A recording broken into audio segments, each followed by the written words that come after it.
नमस्कार विद्यार्थी मित्रांनो, मी अनुज पाढे एमपीएससी नेव्हिगेटरच्या फॅमिलीमध्ये सगळ्यांचं स्वागत करतो. आपण बघतोय बीएमसी ऍक्ट 1888. त्यामध्ये आज आपण बघणार आहे कलम 3 संज्ञांच्या व्याख्या. संज्ञांच्या व्याख्यासंबंधी आपण या अगोदर एक लेक्चर घेतलं आहे. त्यामध्ये मी फक्त संज्ञा कशा तुम्ही लक्षात ठेवू शकतात, जे वन लाईनर क्वेश्चन येतात त्यासाठी सांगितलं होतं. आज त्या संज्ञाबद्दल जर का डिटेलमध्ये क्वेश्चन आला तर ते कसं डील करायचंय, प्रत्येक संज्ञेमध्ये काय मेन्शन आहे त्यासंबंधी आपण बघणार आहात. सो यासंबंधी पीडीएफ आपण आपल्या अनुज पाढे एमपीएससी नेव्हिगेटर या प्लॅटफॉर्मवर टाकलेली आहे. तुम्ही तिकडून पीडीएफ घेऊ शकता. तुम्हाला रेफर करण्यासाठी हेल्पफुल होईल. लक्षात ठेवा मित्रांनो, स्वप्न पहा मोठ्या आयुष्यामध्ये, ते पूर्ण करण्यासाठी कठोर मेहनत करत राहा. कारण की कठोर मेहनत जे करतात त्यांनाच आयुष्यामध्ये सक्सेस भेटत असतं. ओके, सो आज आपण बघणार या ठिकाणी महत्वाच्या व्याख्या कलम 3 अंतर्गत ज्या दिलेल्या त्या. सो स्टार्ट करू आजचं लेक्चर. बघा, कायद्याला मी थोडंसं सेग्रिगेट केलंय. खूप सारा कायदा कॉम्प्लिकेटेड आहे, तर ते समजण्यासाठी त्याला थोडंसं सोप्या भाषेत करण्याचा मी ट्राय केलेलं आहे. बघा, कलम 3 मध्ये संज्ञांची व्याख्या आपल्याला दिलेली आहे. यामध्ये ना आपल्याला ना पहिले तर दोन कायदे लक्षात घ्या, जे दोन हे होते मुंबई कायदे, मुंबई उच्च न्यायालय हद्दी जाहीर अधिनियम 1945. आता याच्या पुढे ना हा कायद्याचं नाव एकदाच तुम्ही वाचा, म्हणजे मुंबई कायदे, मुंबई हायकोर्ट हद्द जाहीर अधिनियम 1945. मग आपण यापुढे फक्त या कायद्याला काय सांगत जाऊ, ऍक्ट 1945. समजलं? जेव्हा पण मी ऍक्ट 1945 सांगेल त्याचा अर्थ असेल हा कायदा. ओके, त्याच्या अनुसूची 1 बद्दल बोलणार आहे आपण. आणखी कायदा आहे मुंबई नगरपालिका हद्दी आणखी वाढवणे, अनुसूचित ब सुधारणा कायदा 1956. तर तुम्ही दोन कायदे, जेव्हा मी कायदा म्हणेल, ऍक्ट म्हणेल, ऍक्ट 1945 म्हणेल तर तुम्हाला पहिला कायदा आठवला पाहिजे, आणि जेव्हा मी ऍक्ट 1956 म्हणेल तेव्हा तुम्हाला दुसरा कायदा आठवला पाहिजे. या दोन कायदे आहे, एवढं लक्षात घ्या. ओके, म्हणजे पहिला कायदा 1945चा, दुसरा कायदा 1956चा, त्या संबंधी. आता आहे ना याच्यामध्ये काही डेफिनेशन जे दिलं ना, जे तुम्हाला महत्वाचे आहेत ते एकदा बघा. ओके, त्यामध्ये महत्वाचं असतं अ ब क ड. बघा ना, आपण बघितलं होतं पहिल्या लेक्चरमध्ये अ म्हणजे शहर होतं, अ2 म्हणजे उपनगर होतं. हे सगळं पाठ करून घेतलं होतं मी. ए2 म्हणजे सेकंडरी सिटी, हे केलं होतं. हे पाठांतर केलं नसेल तर मागचं लेक्चर बघा, तुम्हाला कळेल मी काय सांगतोय. अ म्हणजे शहर होतं, अ2 म्हणजे उपनगर होतं, A1 म्हणजे आमची मुंबई A1 आहे, बृहन्मुंबई होतं, आणि अ म्हणजे वाढवलेलं क्षेत्र होतं. बोललो नव्हतं का, अ आणि अ मध्ये अ ऍड झालं म्हणजे कोणतं तरी क्षेत्र काय झालं, वाढ झालं, असं लक्षात ठेवायचं. म्हणजे तुम्हाला काय सांगतील की बृहमुंबईचा उल्लेख कशामध्ये, तर कलम 3च्या अ1 मध्ये बृहमुंबईचा उल्लेख केलेला आहे. लक्षात राहील, कारण की A1 म्हणजे आपली मुंबई A1 आहे, आपली मुंबई A1 आहे. A2 म्हणजे उपनगर बघितलं होतं, ए म्हणजे शहर बघितलं होतं, आणि वाढवलेलं म्हणजे काय, एक अ ऑलरेडी होता त्याच्यामध्ये अ आपण वाढवलं, म्हणजे वाढवलेलं क्षेत्र काय, अ आहे. आता त्याच्यावर क्वेश्चन कसं बनतं बघा. अधिनियम 1945 जो आपण वरती बघितला, त्याच्या अनुसूचित 1च्या भाग 1 मध्ये कशाचा मेन्शन केलेलं आहे, तर तुम्हाला आठवलं पाहिजे शहराचं मेन्शन आहे. कळतंय? किंवा कसं बनवू शकतं की उपनगर, मुंबई उपनगर किंवा उपनगरचा उल्लेख अधिनियम 1945च्या कोणत्या भागमध्ये करण्यात आलेला आहे, तर भाग 2-3 मध्ये करण्यात आलेला आहे, अनुसूची 1 मध्ये. कळतंय? आता या सगळ्या अनुसूची 1च आहे, या अनुसूची 1, अनुसूची 1, अनुसूची 1, अनुसूची 1, म्हणजे इकडे कन्फ्युज व्हायचं काय, काहीच प्रॉब्लेम नाही. इकडे कायदा पण सेम आहे, 45, 45, 45, 45, म्हणजे इकडे पण काही कन्फ्युज व्हायचं विषय नाही. म्हणजे विधान करताना कसं असणार, अधिनियम 1945 अनुसूची अ, अधिनियम 1945 अनुसूची अ. फक्त तुम्हाला काय करतील, भाग ए, भाग 2-3, भाग 2-3 आणि भाग 4 याच्यामध्ये कन्फ्युज करतील. तर कसं लक्षात ठेवा, शहर आहे ना, शहर आता तिकडे अ होतं ना, अ म्हणजे 1 असतं ना एक नंबर, त्याचं शहर 1 मध्ये मेन्शन केलेलं. खरं म्हणजे 1, 2, 3 मध्ये 1 असतं शहर, आणि 2-3 म्हणजे उपनगर आहे. तर उपनगर कशामध्ये, 2-3 मध्ये. त्याच्यानंतर बृहमुंबई 1, 2, 3. आता बघा, एक म्हणजे काय झालं, तुमचं शहर झालं, राईट आहे. त्याच्यानंतर 2-3 काय झालं, उपनगर झालं. भाग 2-3 काय झालं, उपनगर. आणि 1, 2, 3 हे सगळे मिळून मुंबई बृहमुंबई बनते ना, म्हणून 1, 2, 3 काय झालं, बृहमुंबई झालं. आणि मग 4 कसं काय भाग, लक्षात ठेवा की वाढवलेले उपनगर. 4 म्हणजे काय, जे चारही दिशांना जे वाढलंय, जे चारही दिशांना वाढलं ते भाग 4 मध्ये वाढवलेलं उपक्षेत्र आहे. कळते का तुम्हाला? या डेफिनेशन तुम्ही कायद्यामध्ये वाचाल तर तुम्हाला कॉम्प्लिकेटेड दिलेलं आहे. तुम्ही कायदा उघडून बघा, तुम्हाला कळेल या डेफिनेशन थोड्या कॉम्प्लिकेटेड दिलेलं आहे. मग मला तुम्हाला फक्त सांगायचं आहे की तुम्हाला क्वेश्चन कसा बनवू शकतो. ते काय सांगतील की वाढवलेलं क्षेत्र हे अधिनियम 1945च्या अनुसूची अ च्या भाग 4 मध्ये मेन्शन आहे. विधान बरोबर आहे का? मग तुम्हाला आठवलं पाहिजे, ओके विधान बरोबर आहे. भाग 4 कसा का, की चारही डायरेक्शनने ते एक्सटेंड झालं म्हणून चारही डायरेक्शनने वाढलं येते, चारही दिशेला वाढलं म्हणून वाढवलेलं क्षेत्र 4. शहर म्हणजे एक होतं, उपनगर म्हणजे एक होतं. बृहन्मुंबई आमची A1 होती. कायदा 45-45-45 होता. अनुसूचित सगळ्या 1 मध्ये समाविष्ट होत्या. 1 मध्ये आपलं शहर होतं, भाग 1 शहर होतं, भाग 2-3 मध्ये उपनगर होतं, भाग 2-3 मध्ये उपनगर होतं आणि भाग 1-2-3 मध्ये बृहन्मुंबई होतं. ओके. या व्यतिरिक्त बृहन्मुंबई आणखी भाग 4 मध्ये वाढवलेलं क्षेत्र होतं. या व्यतिरिक्त बृहन्मुंबई अधिनियम 1956 मध्ये एक वाढवलेल्या तारखेमध्ये पण 4थ्या भागात मेन्शन. म्हणजे बृहन्मुंबई कुठं कुठं मेन्शन आहे? 1945च्या भाग कशामध्ये? 1, 2, 3 मध्ये आणि 1956च्या भाग कशामध्ये? भाग 4 मध्ये. कळतंय? म्हणजे भाग 1, 2, 3 ऑफ 1945 ऍक्ट आणि 1956च्या भाग 4 मध्ये या ठिकाणी तुमची बृहन्मुंबई मेन्शन आहे. लक्षात राहील. 1, 2, 3 45 साठी, 56 साठी भाग 4 एवढं लक्षात ठेवा. याच्यावर क्वेश्चन बनतील, व्याख्यांवर क्वेश्चन बनतील, म्हणून व्याख्या माहीत पाहिजेत. ओके. व्याख्यांवर डेफिनेटली क्वेश्चन येणार. आणि भारतीय राज्यघटनेमध्ये ना आर्टिकल 243Q येतं, जे आपण 74वी घटना दुरुस्तीने टाकलं होतं 1993 मध्ये बघा. त्यामध्ये अधिक मोठे नागरी क्षेत्र जे असतात त्याच्यासाठी आपण काय करत असतो? मनपा स्थापन करतो. मग तुला म्हणते की अधिक मोठे नागरी क्षेत्र हे भारतीय राज्यघटनेच्या कोणत्या कलमा मध्ये मेन्शन आहे? तर 243Q मध्ये ज्या अधिक मोठ्या नागरी क्षेत्रासाठी आपण काय करतो? मनपाची स्थापना करत असतो. एवढं लक्षात ठेवा. ओके. सो शॉर्ट मध्ये बघा, जर तुम्हाला शहर विचारलं तर तुम्हाला भाग आठवला पाहिजे आणि कायदा आठवला पाहिजे 1945चा. आणि सगळ्यामध्ये अनुसूची कोणत्या होत्या? अनुसूची सगळ्यामध्ये अच होत्या. म्हणजे भाग, कायदा आणि अनुसूचीमध्ये कन्फ्युज व्हायचं काम नाही. भाग 1 विचारलं तर शहर, भाग 2-3 विचारलं तर उपनगर, भाग 1-2-3 विचारलं तर बृहन्मुंबई. सांगितलं होतं ना, 1-2 या दोघांची ऍडिशन 3 म्हणजे 1-2-3 बृहन्मुंबई. आणि भाग 4 मध्ये चारही दिशांना वाढलेले उपनगर, चारही दिशांना वाढलेले उपनगर भाग 4 मध्ये सांगितलेलं आहे. आणि मुंबई आपण बघितलं होतं, बृहन्मुंबई आपल्या 2 ठिकाणी मेन्शन आहे. मग बृहन्मुंबई कशामध्ये? 1945चा ऍक्ट आहे आणि 1956चा ऍक्ट आहे, जो आपण वरती नाव बघितलं. 1945च्या ऍक्टचा भाग कशामध्ये मेन्शन आहे? भाग 1-2-3 मध्ये मेन्शन आहे आणि 1956च्या भाग 4 मध्ये मेन्शन आहे. एवढं पाठ झालं असणार तुम्हाला, अशी मी अपेक्षा करतो. हे लेक्चर परत परत बघा, एक्झाम पर्यंत रिवाइज करा. प्रत्येक गोष्टीवर क्वेश्चन येऊ शकता. 100 मार्कासाठी कायदा असो, लक्षात असू द्या. कायदा खूप महत्वाचा आहे. तुम्हाला जर एक्झाम क्वालिफाय करायची असेल तर कायदा पाठ असणं, कायद्याचे कलम पाठ असणं आणि काही विचारू शकता, तर ते माहीत असणं गरजेचं आहे. ओके. सो एवढं झालं. पुढचं वळूया आपण. A3 मध्ये नागरिकांचा मागासवर्ग आपण बघितलं होतं. 3 ला आपण B सारखं लिहितो. बी म्हणजे बॅकवर्ड क्लास म्हणजे मागासवर्ग आपण जे म्हणतो. तर मागासवर्ग 3 मध्ये दिला होता. 3च्या 3 म्हणजे A1 मध्ये काय होतं? A1 मध्ये आपली प्रिय बृहन्मुंबई होती. राईट आहे. A2 मध्ये काय होतं? A2 मध्ये आपण बघितलं उपनगर होतं. आणि मग A3 मध्ये काय? A3 मध्ये काय दिलेलं आहे? तर मागासवर्ग दिलेला आहे. पाठ होत आहे का? बघा, मागच्या लेक्चरमध्ये आपण रिव्हिजन केलंय. परत परत रिव्हिजन करायची, कारण की त्याच्यानेच पाठ होणार गोष्ट. एकच गोष्ट 10 वेळेस तुम्हाला वाचून काढायची आहे. ओके. मग आपण काय बघतो इकडं? A3 मध्ये काय दिले? तर नागरिकांचा मागासवर्ग किंवा मागासवर्ग, नागरिकांचा मागासवर्ग सांगितलाय. मग A1 काय दिलेलं आहे? तर बृहन्मुंबई सांगितलंय. A2 काय सांगितलं? 2 म्हणजे उपनगर सांगितलंय. हे सगळं कलम 3च्या अंतर्गत येते. कलम 3च्या अंतर्गत येते. 3 मध्ये 3 मध्ये 3 आहे, 3 मध्ये 3 आहे, असं वगैरे आपण बघतोय. त्याच्यानंतर ब मध्ये काय दिलेले? महानगरपालिका. म्हणजे महानगरपालिकेची डेफिनेशन कशात दिलेली तुम्हाला विचारलं तर 3ब मध्ये दिलेली. कसं काय लक्षात ठेवा? ब पहिले मुंबईला बॉम्बे म्हणायचे, तर बॉम्बेची मनपा. ओके. पहिले मुंबईला बॉम्बे म्हणायचे ना, बॉम्बेची मनपा. 1996 मध्ये आपण काय केलं होतं?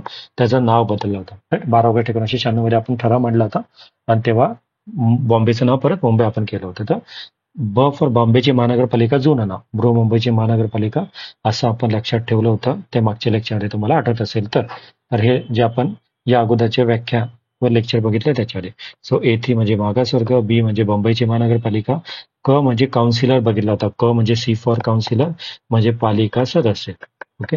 पालिका सदस्य आपण बघितला होता. सी फॉर काउन्सिलर होता आणि CC फॉर कमिशन होता, असं पण बघितलं होतं आपण. सी फॉर पालिका सदस्य, काउन्सिलर आणि CC फॉर कमिशन. तर क काय आहे बघा आता. क मध्ये पालिका सदस्य कोणकोणते असतात? तर एक असतात निवडून आलेले सदस्य आणि एक असतात नामनिर्देशित सदस्य. काय म्हणजे एक असतात इलेक्टेड म्हणजे निवडून आलेले सदस्य, अनेक असणारे नामनिर्देशित सदस्य. ओके. क्वेश्चन काय पडतील की कलम 3क नुसार मुंबई महानगरपालिकेमध्ये निवडून आलेल्या सदस्यांची संख्या किती असते? तर 227 असते. 227 असते. आणि 3क नुसार नामनिर्देशित सदस्य जे असतात त्यांची संख्या किती असते? तर 5 असते. ओके. मग निवडून आलेले सदस्य 227 असतात, त्यांना मतदानाचा हक्क असतो. पण जे नामनिर्देशित सदस्य आहे, महत्वाचा पॉईंट लक्षात ठेवा, नामनिर्देशित सदस्यांना निवडून आलेले नसतात म्हणून त्यांना महापौर होता येत नाही किंवा त्यांना समितीचा सभापती होता येत नाही. कळतंय?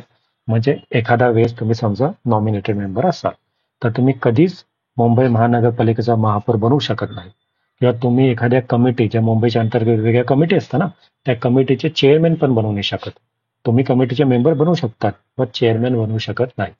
स्टेटमेंट काय येणार की नामनिर्देशित सदस्य महापौर बनवू शकतो, विधान चूक. सेकंड विधान येणार, नामनिर्देशित सदस्य एखाद्या समितीचा सभापती बनवू शकतो, विधान चूक. कळत आहे? बट नामनिर्देशित सदस्य एखाद्या समितीचा मेंबर सदस्य बनवू शकतो, विधान बरोबर. म्हणजे नॉमिनेटेड मेंबरला मेंबर बनण्यासाठी अलाउड आहे, बट त्याला एखाद्या कमिटीचा चेअरमॅन किंवा महापौर बनणं अलाउड नाही. पण जे इलेक्टेड 227 लोक आहे ते चेअरमॅन पण बनवू शकतात, त्यांना वोटिंग पॉवर पण असते. सगळं लक्षात ठेवा, हे सी मध्ये दिलेलं आहे. सो सी म्हणजे क फॉर काउन्सिलर. याच्यावर क्वेश्चन येणार 101% येणार. या व्याख्यांवर तुमचे मला वाटते 5 ते 7 क्वेश्चन येऊ शकतात, कारण की व्याख्या खूप महत्वाची आहे. कोणत्या याच्यामध्ये 4-5 क्वेश्चन तरी हमखास येऊ शकतात, म्हणून व्याख्या लक्षात ठेवा. 50 पैकी 4-5 क्वेश्चन जर का व्याख्यानावर आले तर तुमचे खूप मार्क डिसाईड करणारे, 10 मार्क वगैरे डिसाईड करते, त्याचं लक्षात ठेवा. त्याच्यानंतर क म्हणजे आयोग येतो. त्यासंबंधी त्यांनी काय सांगितलं, सी फॉर आपण बघितलं होतं कमिशन. तर या ठिकाणी कमिशनचा अर्थ काय, तर जो आपला लोकसेवा आयोग आहे ना महाराष्ट्रासाठी, एमपीएससी महाराष्ट्र लोकसेवा, तोच याच्यासाठी आयोग कन्सिडर करा असं कायद्यात सांगितलंय. कळतंय? म्हणजे सी मध्ये आपण काउन्सिलर बघितलं, सी मध्ये आपण कमिशन बघितलं, कमिशनला मराठीमध्ये आपण आयोग बघितला.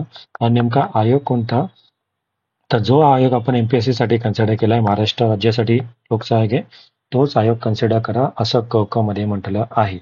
तुम्हाला लक्षात येत झालं काय सांगते. त्याच्यानंतर ड म्हणजे आयुक्त. परत आपण मागच्या लेक्चरमध्ये रिव्हिजन बघितली होती. आपण काय सांगितलं होतं, तुमचा एक मित्र दीपक आहे, ड फॉर दीपक केलं होतं. ड म्हणजे काय, जो दीपक नावाचा तुमचा एक मित्र आहे ज्याचं 54 एज आहे, तो काय झालेला आहे, आयुक्त झालेला आहे. आठवत आहे का? म्हणजे तुम्हाला ड फॉर दीपक पण, म्हणजे तुम्हाला म्हटले की कशामध्ये मनपा आयुक्ताची तरतूद आहे, तर 3च्या कलम ड मध्ये तरतूद आहे. कोणत्या कलमाअंतर्गत तरतूद आहे, तर कलम 54 अंतर्गत तरतूद आहे. आपण बघितलं होतं की दीपक, ज्याचं वय 54 वर्ष आहे, तो आयुक्त बनलाय. आणि आपलं ईशा होती, आठवत आहे ईशा 55 एजची होती आणि ती काय झाली होती, उपआयुक्त झाली होती. मागच्या लेक्चरमध्ये आपण बघितलंय. तर दीपक 54 एज आयुक्त झाला, ईशा 55 एज उपायुक्त झाली. सो याच्यावर क्वेश्चन येऊ शकतं. मग आता काय काय सांगितलंय हे फॅक्ट तुम्ही लक्षात घ्या. ओके. पहिले काय सांगितलं होतं की ड संबंधी आयुक्त ए 54. मग हे पोट कलम कधी विचारले तर लक्षात ठेवा. 54 मध्ये पोट कलम 3 सांगतं अप्पर आयुक्त, आणि कलम 59 पोट कलम 3 सांगतं कार्यकारी आयुक्त. या दोन सब कलम विचारल्या तर कलम 54 मधलं पोट कलम 3 अप्पर आयुक्त आणि 59चं पोट कलम 3 कार्यकारी आयुक्त. ओके. म्हणजे एक 54चं सब कलम आहे आणि एक 59चं कलम आहे. दोघांचं सब क्लॉज 3 आहे. यामध्ये 54 मध्ये काय सांगितलंय, अप्पर है ना, आणि याच्यामध्ये काय सांगितलं, कार्यकारी आयुक्त. आणि मेन आयुक्त कशामध्ये होता, 54च्या बेसिक मध्ये होता, ज्याला आपण बघितलं आयुक्त ड मध्ये मेन्शन आहे. कळतं? दीपक 54 एजचा आयुक्त झाला. आणि बघ ईशा आपण बघितली होती, ही ईशा बघा, ही फॉर ईशा, तिचं वय 55 वर्ष होती, ती उपायुक्त झाली. म्हणजे ई मध्ये कशा संबंधी प्रोव्हिजन आहे, उपायुक्त संबंधी प्रोव्हिजन आहे, आणि त्याचा कलम किती आहे, 55 आहे. ईशा 55 वर्षामध्ये उपायुक्त झाली. मग याच्या संबंधी पण काही कलम आहे. 56 मध्ये उपायुक्त, 59च्या पोट कलम 3 मध्ये कार्यरत उपायुक्त, 55च्या पोट कलम 1 मध्ये अप्पर उपायुक्त. हे कधी कलम तुम्हाला लक्षात राहिले तर ठीक आहे, तुमची कॅपॅसिटीची क्षणे बघा. पण मला म्हणायचं आहे की तुम्हाला डी आणि ई तर लक्षात यायलाच पाहिजे. डी म्हटलं 54 एज आठवलं पाहिजे, ई म्हटलं 55 एज आठवलं पाहिजे, आणि डी म्हणजे आयुक्त आठवलं पाहिजे. आयुक्त दीपक होता आणि उपायुक्त ईशा होती, तर उप आयुक्त आठवलं पाहिजे. हे सगळं प्रोव्हिजन कलम 3 डी मध्ये हे होतं आणि कलम 3 ई मध्ये होतं. एवढं लक्षात असू द्या. या डेफिनेशन तुम्हाला विचारतात. कळतं? आपण पुढे जाऊया. त्याच्या व्यतिरिक्त पण आपल्याकडे ईए आणि ईबी होतं. ईएला आपण काय म्हणतो, डायरेक्टर म्हणतो. ओके. ईएला काय म्हणतो आपण, डायरेक्टर म्हणतो. आणि ईबीला काय म्हणतो आपण, डेझिग्नेटेड ऑफिसर किंवा पदनिर्देशित अधिकारी म्हणतो. ओके. आता ई आपण तर बघितलं ना, ई फॉर ईशा बघितली होती, ईशा 55 होती.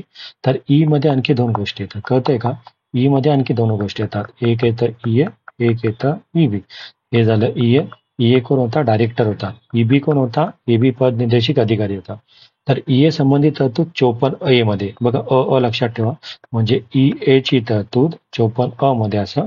आणि तो कोण असतो डायरेक्टर संचालक? अभियांत्रिक सेवाचा जो प्रकल्प संचालक असतो त्याला तुम्ही डायरेक्टर म्हणता. इकडे कन्फ्युज करू शकतात. अभियांत्रिकच्या जागी आणखी तुम्हाला काय ते देऊ शकतात की वीज संबंधी किंवा कोणत्याही इकडे फिरू शकतात. तर अभियांत्रिक सेवाचा जो प्रकल्प संचालक असतो तोच कलम अंतर्गत संचालक असतो या कायद्यानुसार, ज्याचा उल्लेख कलम 54A मध्ये करण्यात आला आहे. आठवतंय का, कळतंय का? त्याचा उल्लेख 54A मध्ये करण्यात आला. त्याच्या व्यतिरिक्त पदनिर्देशित अधिकारी डेझिग्नेटेड ऑफिसर हा ई ब किंवा ईचं ब मध्ये केलेला आहे, जो कलम 351 मध्ये येतो, पोट कलम अ मध्ये येतो. तुम्हाला संचालक हे कलम आणि अभियांत्रिक सेवा प्रकल्प अधिकारी एवढं आठवेल. काही कन्फ्युजन घेऊ नका, नक्की आठवेल. ओके, आपण पुढे जाऊयात. त्याच्यानंतर एफ फॉर पोलीस आयुक्त आपण बघितलं होतं. आपण सांगितलं होतं ना की आपले पोलीस आयुक्त खूप फेमस आहे. हे ना, एफ फॉर फेमस आपण लक्षात ठेवलं होतं. म्हणजे आपलं 3F मध्ये कशा संबंधित होते, तर पोलीस आयुक्त संबंधी आपले फेमस पोलीस आयुक्त 3F मध्ये किंवा F मध्ये फ मध्ये पोलीस आयुक्ताची तरतूद होती. त्याच्यानंतर आपलं होतं ग मध्ये शिक्षण अधिकारी. त्या दिवशी आपण काय ट्रिक केली होती, ग फॉर गणिताचे शिक्षक कन्सिडर करा. आपल्याला स्कूलमध्ये होते ना, ग फॉर गणिताचे शिक्षण अधिकारी. मग तुम्हाला विचारलं की आपल्या कायद्यानुसार क्वेश्चन मोठं म्हणतं, बृहन्मुंबई अधिनियम कायदा 1888च्या अंतर्गत कशामध्ये शिक्षण अधिकाऱ्याची तरतूद करण्यात आली आहे. मग तुम्हाला देतील 3A मध्ये, त्याच्यानंतर 3E मध्ये, त्याच्यानंतर 3G मध्ये आणि त्याच्यानंतर 3 समजा काही पण देतील ब मध्ये समजा. मग तुम्हाला आठवलं पाहिजे, ओके, आपण शिक्षण अधिकारी ग फॉर गणपती किंवा ग फॉर गणिताचा टीचर बघितला होता. तर गणिताचे टीचर म्हणजे शिक्षण अधिकारी होते आपले. तर गणिताचे टीचर म्हणजे शिक्षण अधिकारी हे होते. तर गणिताचे टीचरवरून शिक्षण अधिकारी लक्षात ठेवा. मग ते शिक्षण अधिकारी कुठे कुठे मेन्शन आहे, तर कलम 76A मध्ये आणि कलम 85 या 2 ठिकाणी आहे. कलम 76A च्या खाली नेमलेला महानगरपालिका शिक्षक अधिकारी आणि कलम 85 अंतर्गत नेमलेला कार्यकारी महानगरपालिका शिक्षण अधिकारी. कलम 76A अंतर्गत नेमलेला महानगरपालिका शिक्षण अधिकारी आणि कलम 85 अंतर्गत नेमलेला कार्यकारी महानगरपालिका शिक्षण अधिकारी हे गणिताचे शिक्षण अधिकारी आहे, जे ग मध्ये मेन्शन आहे. 76A मध्ये, 85A मध्ये, एवढं लक्षात ठेवा. पोलीस आयुक्त आपले फेमस पोलीस आयुक्त होते, त्यांना आपण फ मध्ये मेन्शन केलं होतं, एवढं लक्षात असू द्या. त्याच्यानंतर ह म्हणजे निवडणूक होती. त्या दिवशी आपल्याला कमेंट बॉक्समध्ये एक मित्राने सांगितलं होतं की ह आपण कशाला लक्षात ठेवू शकतो, हारलेली निवडणूक. ह फॉर एखादी हारलेली निवडणूक असेल तर ह कशा संबंधी आहे, ह म्हणजे हारलेली निवडणूक. मग ह फॉर हारलेली निवडणूक एवढं लक्षात असू द्या. त्याच्यानंतर आय फॉर मतदारसंघ आपण बघितलं होतं. आय म्हणजे मी असतो ना, तर आय म्हणजे मी, माझं मतदारसंघ. आय म्हणजे मी, माझं मतदारसंघ. मग या कलमांतर्गत मतदारसंघ म्हणजे काय, तर विधानसभेच्या निवडणुकीसाठी कायद्याने तरतूद केलेला जो कोणताही मतदारसंघ त्यावेळी मुंबईमध्ये समाविष्ट असेल किंवा त्याचा कोणता भाग समाविष्ट असेल तर, कळतंय का?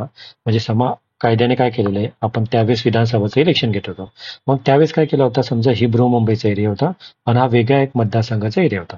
मग कायद्यानुसार हा मतदारसंघाच्या अंतर्गत बृहन्मुंबई येते ना, मग तो मतदारसंघ बृहन्मुंबईसाठी मतदारसंघ कन्सिडर केला जाईल. एवढं सोपं आहे, कळत आहे? म्हणजे बृहन्मुंबई त्यावेळेस ज्या मतदारसंघामध्ये येत असेल कायद्यानुसार, त्या मतदारसंघात आपण बृहन्मुंबईचा मतदारसंघ कन्सिडर करू. एवढं सोपं सांगितलं आहे. कशामध्ये, आय फॉर माझं, आय म्हणजे माझं मतदारसंघ. लक्षात राहील, आय फॉर माझा मतदारसंघ, विसरणार नाही, लक्षात राहील तुमच्या. त्याच्यानंतर जे फॉर विधानसभा मतदार यादी आपण बघितलं होतं. जे होतं, जे मध्ये आपण बघितलं होतं जुनी मतदार यादी. आता तुम्ही मतदार करायला जाल तर आय नुसार तुमचा मतदारसंघ ठरला, मग तुम्ही मतदान करण्यासाठी एक मतदार यादी तरी असेल ना, तर जे फॉर जुनी मतदार यादी. मग कसं लक्षात ठेवणं जुनी मतदार यादी म्हणजे काय, तर लोकप्रतिनिधी अधिनियम 1950 अंतर्गत जी मतदार यादी असते, म्हणजे रिप्रेझेंटेशन ऑफ पीपल ऍक्ट आपला 1950चा आहे, त्या अंतर्गत जी मतदार यादी असते ती मतदार यादी आपण या ठिकाणी कन्सिडर करणार आहोत. जे मध्ये कळतंय, जुनी मतदार यादी म्हणजे 1950च्या कायद्या अंतर्गत, रिप्रेझेंटेशन ऍक्ट अंतर्गत कन्सिडर केलेली मतदान यादी ही इकडं मतदान यादी कन्सिडर केली जाईल, एवढं लक्षात असू द्या. सो जे पण लक्षात झालं. त्याच्यानंतर के फॉर लायसन्स नळ कारागीर आणि लायसन्सधारा संरक्षण. आपण काय केलं होतं, के मेनन लक्षात ठेवलं होतं. के मेनन काय ते लायसन्स नळ धारक होतं किंवा लायसन्स सर्वेक्षक होतं. के वरून काहीतरी आपण लक्षात ठेवलं होतं.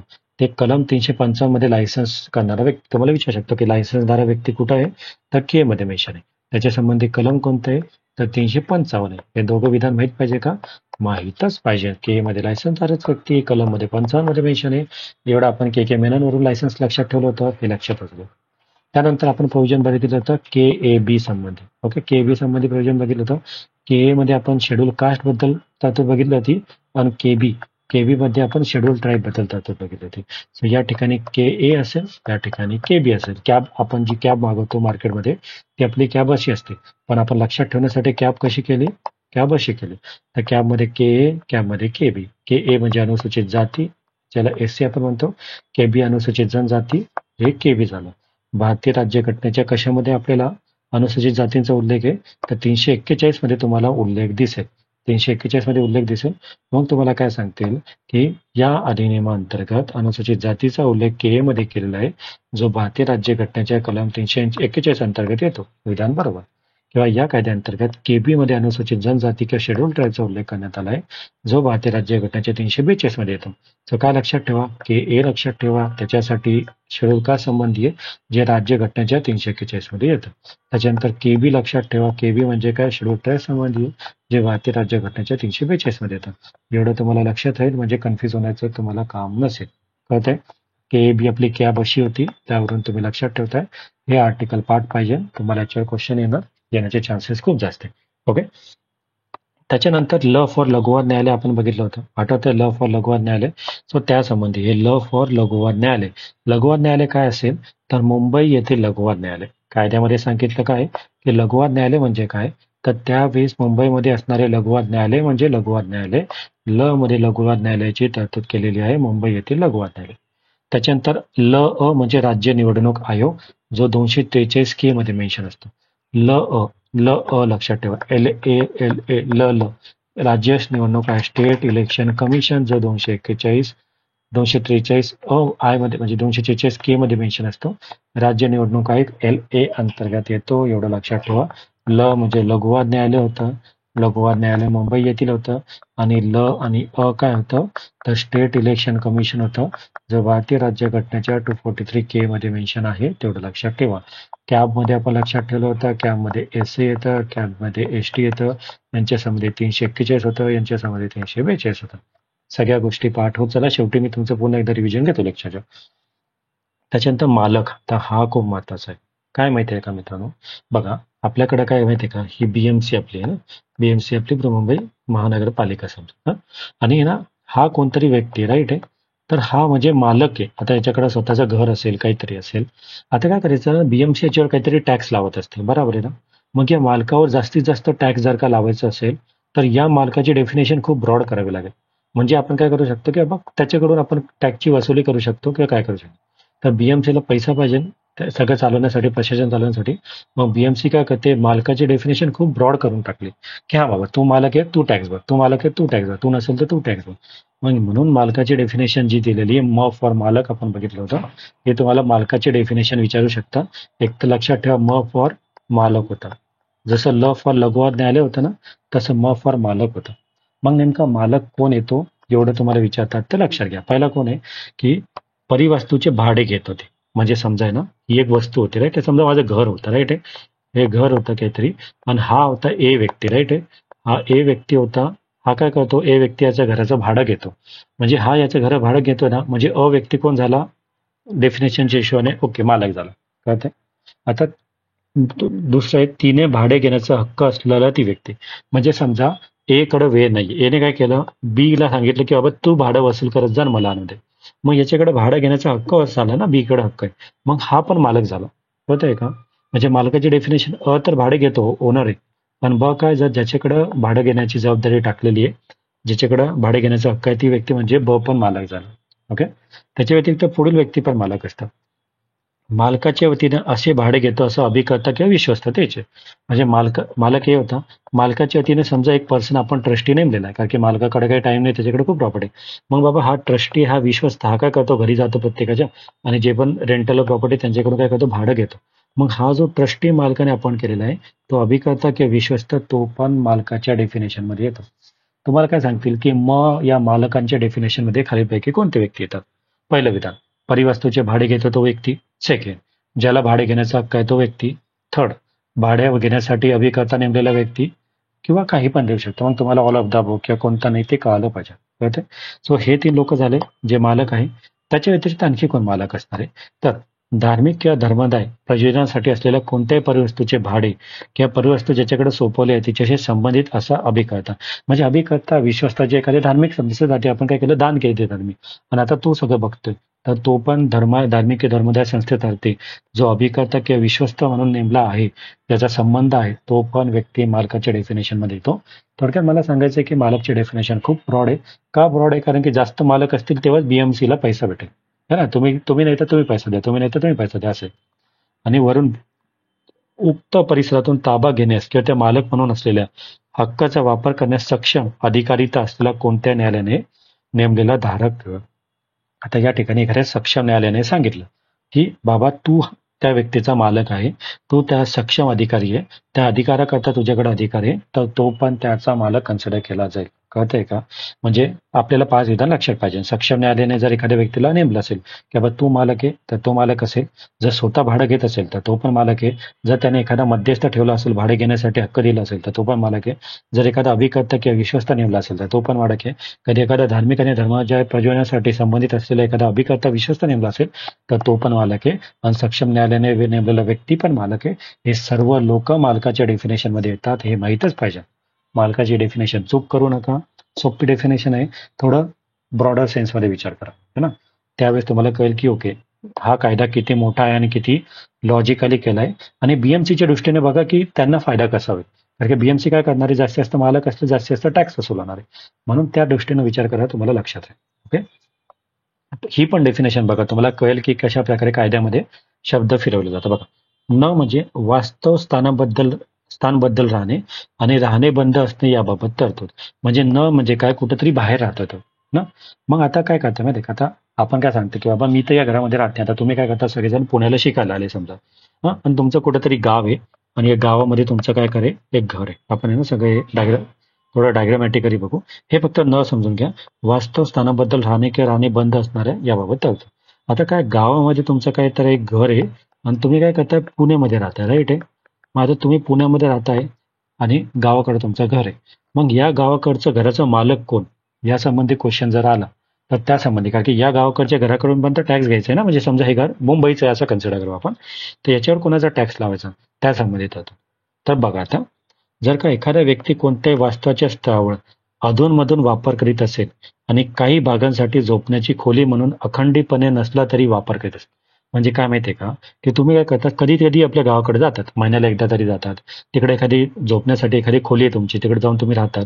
अखंडितपणे नसला म्हणजे म्हणजे मध्ये मध्ये जातात, तर तो पण त्याचा ओनर आहे. म्हणजे त्याला आपण कन्सिडर करणं की बाबा हा तो गावाकडे जातोय, म्हणजे त्याच्यावर आम्ही टॅक्स लावू शकतो, म्हणजे त्याची ही प्रॉपर्टी आहे बाबा. कळते?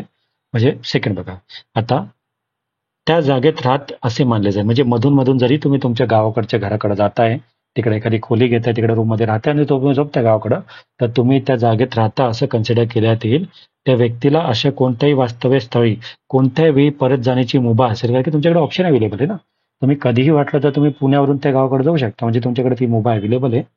तेथे परत येण्याचा इरादा सोडून देण्यात आला नसेल, म्हणजे तुम्ही सोडलाय का इरादा, तुम्ही आता विचार केलाय का, नाही बाबा मी आता मुंबईला शिफ्ट होतोय, मी आता माझ्या घरी जाणार नाही, तर तुम्ही तो इरादा सोडला नाहीये गावाकडे, म्हणजे बाबा तुम्ही ठेवली ती प्रॉपर्टी, तर ती व्यक्ती वास्तव्य स्थळी नसते, इतरत्र दुसरीकडे वास्तव्य स्थळ असून तेथे राहते. केवळ याच कारणावरून तिथे तसं वास्तव्य स्थळी राहणे बंद झाले आहे असं मानले जाणार नाही. बघा किती किचकट लँग्वेज आहे. एखाद्या एक्झाम मध्ये झोपेल अशी लँग्वेज ऐकून. कळतंय का? यांनी काय सांगितलं सोप्यात, की तुम्ही काय करतात, एखादा गावाकडच्या प्रॉपर्टीवर तुम्ही तुमचा इरादा सोडला नाहीये, म्हणजे अधूनमधून तुम्ही तिकडे जाताय. जरी तुम्ही दुसऱ्या वास्तवाच्या ठिकाणी राहताय पुण्यामध्ये, तरी पण त्याचा अर्थ असा होत नाही की तुम्ही तुमच्या गावाकडे जाणं बंद केलं आहे. म्हणून तुम्ही असं मानलं जाणार नाही की वास्तव्य स्थळी राहणे बंद झाले आहे, असं मानलं जाणार नाही. इनडायरेक्टली तुम्ही गावाकडे प्रॉपर्टी जर असेल आणि तुम्ही कितीदा पण वर्षातून एकदा पण गेले आणि तिकडे राहिले, तरी पण ती प्रॉपर्टी तुमचं आहे असं कन्सिडर केली जाणार, तिकडे तुमचं वास्तव्य आहे असं कन्सिडर केलं जाणार, असं मनपा सांगतं. कळतंय का? एक कायद्याची लँग्वेज मध्ये लक्षात ठेवा. मला तुम्हाला सांगितलं की काय सोप्या लँग्वेज मध्ये असू शकतं, ते तुम्हाला एक्सप्लेन केलंय. सो आय थिंक तरी तुम्हाला हे कळालं असेल. सो हे सगळं कशामध्ये होतं, न मध्ये होतं. त्याच्यानंतर म मध्ये काय होतं, मालक बघितलं. मालक पण खूप ब्रॉड होता. मालक आणि न वर डेफिनेशन क्वेश्चन येऊ शकतो. थोडा ब्रॉडर सेन्स मध्ये विचार करा, तुम्हाला हा क्वेश्चन सुटेल. ओके. त्याच्यानंतर ओ फॉर काय होतं? ओ फॉर कर्ज रोखे होता है ना. ओ फॉर आपण कर्ज रोखे बघितले होते. आता नेमके कर्ज रोखे कोणकोणते? तर या 2 कायद्यानुसार मुंबई शहर सुधारणा अधिनियम 1898 आणि मुंबई शहर सुधारणा विश्वस्त हस्तांतरण अधिनियम 1925 म्हणजे 1898चा नियम आणि 1925चा नियम या अंतर्गत जे कर्ज रोखे आहे ते ओ अंतर्गत येतात. या अंतर्गत जे कर्ज रोखे आहे ते ओ अंतर्गत येतात. एवढं राहतो. ओ मध्ये काय दिलेलं आहे? कर्ज रोख्यासंबंधी तरतूद दिलेली आहे. हे तुम्हाला लक्षात राहायला पाहिजे. ओके. सार्वजनिक कर्ज रोखे.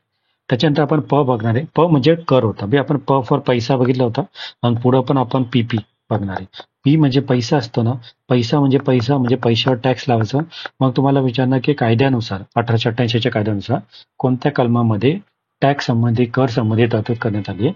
तुम्हाला आठवलं पाहिजे. ओके. 3 मध्ये प फॉर पैसा, पैसा म्हणजे टॅक्स, त्या संबंधी तरतूद करण्यात किंवा पीपी है ना. पीपी मध्ये कशा संबंधित तरतूद करण्यात आली आहे तर तुम्हाला आठवलं पाहिजे वित्त आयोग फायनान्स कमिशनची तरतूद पीपी जे आपण पुढे बघणार आहे त्यासाठी. तर प फॉर पैसा लक्षात ठेवा जेणेकरून तुम्हाला लक्षात येईल. प फॉर पैसा लक्षात राहील. ओके. कर लक्षात ठेवा, टॅक्स लक्षात ठेवा. कर वरून टॅक्स, पी फॉर पैसा. त्याच्यानंतर म्हणजे एखादी वस्तू.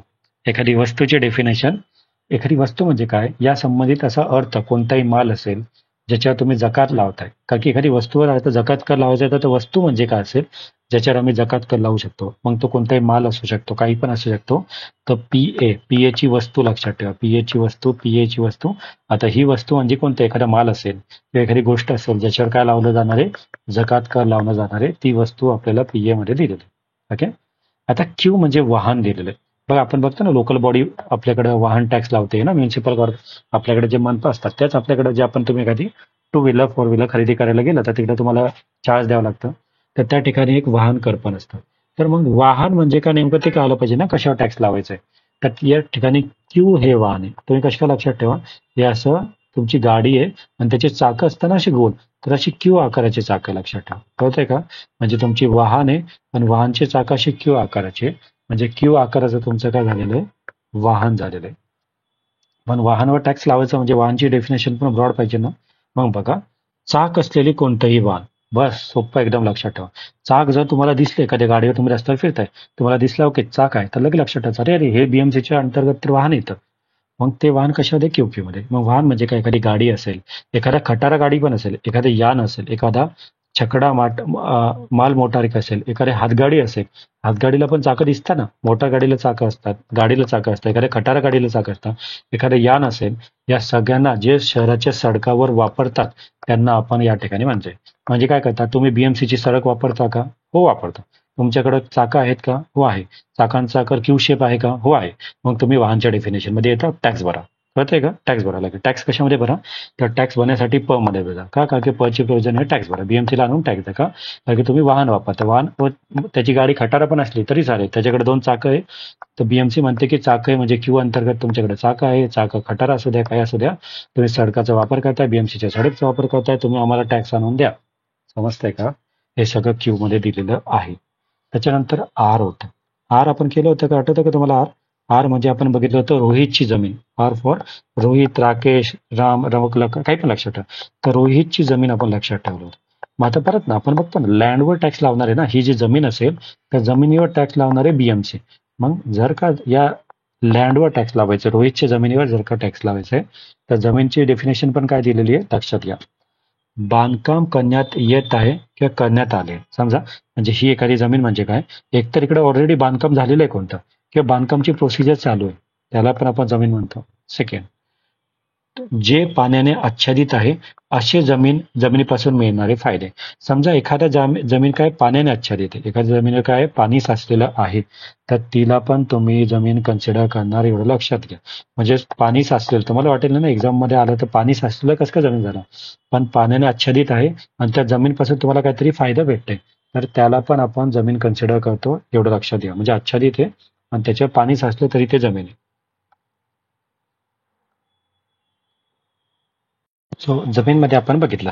मग पाण्याने आच्छादित आहे अशा जमिनीपासून मिळणारे फायदे म्हणजे काय? पाणी आहे त्या जमिनीवर आणि त्यापासून काहीतरी फायदा भेटतोय किंवा भूसंलग्न वस्तू भूसंलग्न असलेल्या कोणत्याही वस्तूचा कायमच्या जखडलेल्या वस्तू म्हणजे जमिनीशी जी जोडली गेलेली जमिनीशी जी जॉईंट आहे अशी भूसंलग्न वस्तू म्हणजे जे आहे त्याला आपण काय म्हणतात त्या वस्तूला जमीन असं म्हणतो. मग जमीनच्या डेफिनेशन मध्ये एक तर बांधकाम केलंय, बांधकाम करणं चालू आहे, पाण्याने आच्छादित आहे, याचा वापर तुम्हाला फायद्यासाठी भेटतोय किंवा भूसंलग्न एखादी भूसंलग्न असलेली कोणती वस्तू आहे तिला आपण काय करतोय जमीन म्हणून म्हणतोय. आर फॉर रोहीची जमीन असं आपण लक्षात ठेवलं. त्याच्यानंतर स फॉर इमारत. आता हे इमारत आहे आणि स काहीतरी आता तुम्ही कधी ट्रिक आठवली तर बघा त्या इमारतीचं नाव कोणत्या तरी स वरून आहे एवढं लक्षात ठेवा. स नावाची मग सचिन तेंडुलकरची इमारत असेल किंवा कोणीही लक्षात ठेवा स फॉर इमारत. मग नेमकं इमारत काय? इमारत काय? इमारत म्हणजे एखादं घर असेल, एक उपघर असेल, तबेला असेल. तबेला पण इमारतच्या डेफिनेशन मध्ये येतं तर मला वाटेल तबेला येतं का नाही.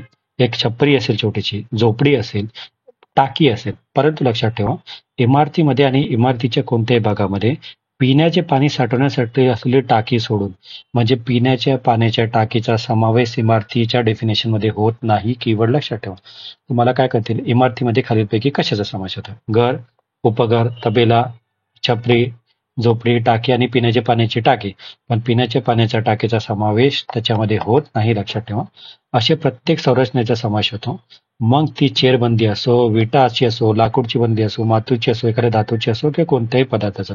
म्हणजे तुम्ही इमारत कशाची पण बनवा, एखाद्या विटाची बनवा, एखादी मातीची बनवा, लाकडाची बनवा, धातूची बनवा, कसल्याही पदार्थाची बनवा. जर तुमच्याकडे तबेला आहे, एखाद्या छपरी, एखाद्या झोपडी, एखादी टाकी आणि एखादं उपघर आहे पाण्याची टाकी सोडून तर आम्ही त्याला ई फॉर इमारत म्हणजे इमारत कन्सिडर करणार. स नुसार आम्ही मनपा म्हणते की आम्ही त्याला इमारत कन्सिडर करणार एवढं लक्षात असू द्या. त्याच्यानंतर स अ म्हणजे गाळा. स अ म्हणजे गाळा. गाळा म्हणजे काय? गाळा म्हणजे तात्पुरती इमारत किंवा तिचा भाग या व्यतिरिक्त भाड्याने दिलेली किंवा भाड्याने देण्याचा इरादा असलेली स्वतंत्रपणे भोगवट्यात असलेली इतर इमारत किंवा तिचा भाग. थोडक्यात काय सांगायचं, जे टिनंट असतं ना टिनंट त्याला म्हणतात गाळा.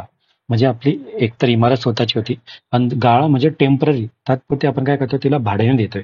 तात्पुरती इमारत आहे जी आपण काय करतोय भाड्याने देतोय की भाड्याने इरादा आहे अशी म्हणजे गाळा. ते स अ मध्ये मेन्शन आहे. तर स मध्ये कशा संबंधित तरतूद होती? इमारत होती. आपण सचिनची इमारत लक्षात ठेवला काहीतरी. आणि स अ मध्ये म्हणजे टेम्पररी इमारत किंवा गाळा जो आपण भाड्याने देणार आहे तो गाळा म्हणजे तात्पुरती इमारत लक्षात ठेवा. इकडं तात्पुरती इमारत म्हणजे गाळा. आणि इमारतची डेफिनेशन तर खूप ब्रॉड आहे जी आपण बघितली. त्याच्यात पिण्याची पाणी टाकी येत नाही. इमारतच्या डेफिनेशन मध्ये पिण्याची पाण्याची टाकी येत नाही एवढं लक्षात ठेवा. ओके. पुढचं तात्पुरती इमारत स ब. आता या ठिकाणी स अ म्हणजे गाळा होता आणि स ब म्हणजे तात्पुरती इमारत टेम्पररी बिल्डिंग. म्हणजे स मध्ये आपल्याला इमारत होता, स अ मध्ये आपल्याला दिलं होतं गाळा आणि स ब मध्ये आपल्याला दिला होता तात्पुरती इमारत. तर आपण म्हणतो ना लाईफ मध्ये सब कुछ टेम्पररी आहे. टेम्पररी म्हणजे तात्पुरती. सब कुछ टेम्पररी आहे असं हिंदीमध्ये म्हणतो ना की सब कुछ टेम्पररी आहे. म्हणजे सगळं काय टेम्पररी. आयुष्य स्वतः एक क्षण भंगूर आहे टेम्पररी. मग सब कुछ टेम्पररी आहे म्हणजे तात्पुरती इमारत टेम्पररी इमारत एवढं लक्षात ठेवा. Temporary building. मग तुम्हाला विचारते की टेम्पररी बिल्डिंग कशामध्ये? सबमध्ये. सबकुच आहे तर सब टेम्पररी इमारत. तात्पुरती बिल्डिंग म्हणजे अशी बिल्डिंग जी इमारत मुख्यतः मातीची, पानांची किंवा गवताची. बघा मातीची म्हणजे टेम्पररी असेल ना, माती केव्हा तुटू शकतं. एखाद्या झाडाच्या पानाची किंवा गवताची बनलेली आहे किंवा गवती छप्पर आहे, लाकडाची बनवली, लाकड पण टेम्पररी असतं किंवा पन्हळीदार लोखंडी पत्राची, ॲबेस्टॉक सिमेंटच्या पत्राची, हे पण येऊ शकतं ॲबेस्टॉक सिमेंटच्या पत्राची किंवा इतर सामानाने बांधलेली आहे अशी कोणती इमारत आहे की तिच्या आयुक्ताने तात्पुरती उपाययोजित केलेली एखादी बांधण्यात परवानगी दिलेली, आयुक्ताने एखादी परमिशन दिलेली अशी कोणती आकाराच्या कोणत्याही सामानाने बांधलेल्या इमारतीचा समावेश सबमध्ये तात्पुरती इमारतीमध्ये होतो एवढं लक्षात ठेवा. मेनली काय लक्षात ठेवायचंय? मेन तर पानाची, मातीची, गवताची, ॲबेस्टॉक सिमेंटच्या पत्र्याची, पन्हेदार लोखंडी पत्र्याची आणि आयुक्ताने परवानगी दिलेल्या बांधण्यासाठी परवानगी दिलेल्या अशा कोणत्याही आकाराची जी हे इमारत असेल त्याला सब मध्ये सब कुछ टेम्पररी आहे असं म्हणत टेम्पररी इमारत म्हटल्यात येईल. स मध्ये इमारत होती, स अ मध्ये आपण गाळा बघितला आणि स ब मध्ये आपण टेम्पररी इमारत बघितली एवढं लक्षात ठेवा. हे सगळं आठवलं पाहिजे तुम्हाला आठवणार. ओके. त्याच्यानंतर ट मध्ये जलदाय व्यवस्था. ट मध्ये काय होतं? Water tank, water work. ट वगैरे लक्षात ठेवा. टँक टँक किंवा वॉटर म्हणजे जलदाय. मग जलदाय व्यवस्था म्हणजे काय? एखादा तलाव असेल, एखादा ओढा असेल, झरा, विहीर, पंप, जलाशय, हौद आणि टाकी म्हणजे जिकडं जिकडं तुम्हाला पाणी दिसतंय ते म्हणजे जलाशय. त्याला म्हणतात ट ट. टी मध्ये. तलाव असेल, ओढा, झरा, विहीर, पंप, जलाशय, हौद, टाकी किंवा एखादा बोगदा, वाहिनी ती झाकलेली असो किंवा उघडी असो, काही पण असू द्या. जलद्वार मुख्य नळ आणि अधपतनाला पाण्याचा पुरवठा करण्याचे काम करते. आणि एवढं लक्षात ठेवा, जलदायच्या डेफिनेशन मध्ये त्यासाठी वापरण्यात येणारे इंजिन, यंत्रसामग्री, जमीन, इमारत आणि इतर वस्तूंचा पण समावेश होतो. म्हणजे जलदाय फक्त पाणी आहे का? ओढा, नदी, नाले, पंप, हौद वगैरे नाही. याच्यातून काढण्यासाठी जर का तुम्ही एखादं मशीन वापरली, एखादं मोटर वापरली, इंजिन, एखादी यंत्रसामग्री, आपण घरामध्ये मोटर वापरतो ना पाणी ओढण्यासाठी, तर ते पण जलदायचे डेफिनेशन मिळणार.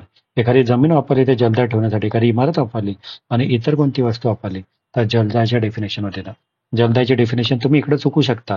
तुम्हाला वाटेल जलदाय म्हणजे फक्त पाणी पाणी असेल. नो. पाणीच्या व्यतिरिक्त त्या रिलेटेड या गोष्टी, एखादं इंजिन, एखादं यंत्रसामग्री, एखादी जमीन, एखादी इमारत, ते सगळं जलदायच्या डेफिनेशन मध्ये येतं. टनुसार कळतंय? जलदायच्या डेफिनेशन मध्ये येतं. त्याच्यानंतर यू, आपण मागच्या लेक्चरमध्ये बघितलं होतं, यू आकाराची नाली होती. राईट, यू आकाराची नाली होती. डब्ल्यू आकाराचा आपली सडक होती. आठवतंय? ते आपण सडकच्या डेफिनेशन, म्हणजे यू मध्ये कशाचा उल्लेख आहे? नालीमध्ये. व्ही पण होता. व्ही काय होता? एकदम निमुळती जागा, एकदम छोटासा जाण्याचा मार्ग है ना. आणि डब्ल्यू काय होता? डब्ल्यू आकाराची सडक होती. एवढं आपण बघितलं होतं. डब्ल्यू आकाराची सडक होती, यू आकाराची नाली होती, अनेक निमुळता मार्ग तो व्ही मध्ये दिलेला होता. ते पण आपण बघितलं होतं. म्हणजे काय होतं? दॅट इज हॉर्स व्हॅली, घराची बोळकांडी. जी बोळकांडी होती ती व्ही मध्ये होती. तर नेमकं नाली म्हणजे काय? आता मनपाने नालीला कसं डिफाईन केलं एवढं बघा. नाली, मनपाच्या हिशोबाने नाली म्हणजे काय? तर यू मध्ये, म्हणजे यू मध्ये जी नाली दिलेली आहे ती नाली म्हणजे काय? तर मलप्रवाह, घृणास्पद पदार्थ, प्रदूषित पदार्थ, घाण पाणी, सांडपाणी, पावसाचे पाणी, भूपृष्ठाखालील पाणी वाहून, एवढे सगळे पाणी असेल ना, घाण पाणी, प्रदूषित पाणी, घाण पाणी, सांडपाणी किंवा पाण्याचे पाणी, पावसाचे पाणी जे वाहून येते ते, किंवा एखाद्या भूपृष्ठाखालून, जमिनीखालून पाणी वाहून नेण्यासाठी मलप्रणाम, नळ, खड्डा, वाहिका, म्हणजे एखादं जर जमिनीखाली एखादा तुम्ही नळ लाईन टाकली असेल, एखादा मल प्रवाह टाकला असेल, एखादा खड्डा टाकला असेल, एखादी वाहिका जर जमिनीखालून जात असेल तर ती पण नालीच्या डेफिनेशन मध्ये येतं, जरी ती जमिनीच्या खाली असली तरी. आणि इतर कोणतेही साधन जे निष्कारक, संपिंडित वगैरे मल प्रवाह वाहून नेण्यासाठी केले असं, गुणास्पद पदार्थ वाहून नेण्यासाठी, गोळा करण्यासाठी, निस्सारण करण्यासाठी, हलवण्यासाठी विशेष यंत्र सामग्री उपकरणाचा संच. बघा, नालीचे डेफिनेशन पण परत ब्रॉड आहे. या ठिकाणी नाली म्हणजे फक्त पाणी वाहून नेणारी, प्रदूषित घाण पाणी, सांडपाणी वाहून नेणारी नाही. तर जमिनी खालून जर का तुम्ही एखादा मल प्रवाह, एखादा खड्डा खणला असेल, वाहिका जात असेल आणि त्याच्यातून ते जो घाण आहे ते काढण्यासाठी जर का तुम्ही एखादी मशीन वापरत असाल, एखादा संच वापरत असाल, एखादी यंत्रसामग्री वापरत असाल, तर ती पण नालीच्या डेफिनेशन मध्ये येते. कशामध्ये? यू मध्ये, यू आकाराची नालीमध्ये. कळतंय? यंत्रसामग्री, पदार्थ, हे सगळं नालीच्या डेफिनेशन मध्ये पण यंत्रसामग्री येते. गडबड करू नका, हे लक्षात ठेवा. यंत्रसामग्री परत नालीच्या डेफिनेशन मध्ये येते, हे लक्षात असू द्या. ओके. त्याच्यानंतर व्ही म्हणजे घराची बोळकांडी. आपण बघितलं होतं ना, व्ही म्हणजे काय? एकदम व्हेरी व्हेरी बोळकांडी, छोटासा. म्हणजे V for very very small area, जिकडे जाण्यासाठी जागाच नाही. म्हणजे नाली म्हणून उपयोगात आणण्यासाठी आपण एखाद्या काही संडास किंवा मोतारी किंवा एखाद्या दुर्गंधयुक्त प्रदूषित पदार्थ ठेवलेले किंवा घाण काढून नेण्यासाठी नेमलेल्या व्यक्तीस जाऊन देण्यासाठी बांधलेला, अलग राखून ठेवलेला एखादा छोटासा मार्ग. म्हणजे काय माहितीये का? इकडं आपली नाली बिली आहे, इकडं सगळं आपलं म्हणजे घन पदार्थ साचलेला आहे समजा. ओके. आणि आपल्याकडे इकडे सगळं घरचं कन्स्ट्रक्शन झालेलं, इकडे सगळं घरचं कन्स्ट्रक्शन झालं. मग इकडे जाण्यासाठी हा जो निमुळता मार्ग आपण सांगितला की बाबा इकडून जाऊन तो काढू शकतो, तर हा जो बोळकांडी आहे ना, या बोळकांडीला काय म्हणतात? व्ही अंतर्गत घराची बोळकांडी म्हणतात. म्हणजे हे काय होतं? सगळीची सगळी नाली होती. इकडून जाईल ना एखाद्या व्यक्ती त्याला साफसफाई करण्यासाठी, तर हे व्हेरी व्हेरी व्हेरी स्मॉल आहे ना हा एरिया. तर व्हेरी स्मॉल बोलकांडी, जिकडून जाणारे व्यक्ती, आणि हे नळकांडी म्हणजे इकडचे घाण साफ करणारे, याला म्हणतात घराची बोळकांडी. ओके. कळतंय का तुम्हाला? हे सायंटिफिक थोडं टेक्निकल लँग्वेज आहे याने दिलेली, तर तुम्ही थोडक्यात लक्षात ठेवा. ते म्हणजे घराची बोळकांडी येते. त्याच्यानंतर डब्ल्यू आपण सडक बघितलं होतं, ते सडक दिलं बघ. डब्ल्यू सडक होतं, यू नाली होतं, व्ही बोळकांडी होतं, लघुवाद न्यायालय होतं, एम मालक होतं. आठवलं पाहिजे, आठवणारच तुम्हाला एक्झाम मध्ये, कन्फ्युज घेऊ नका.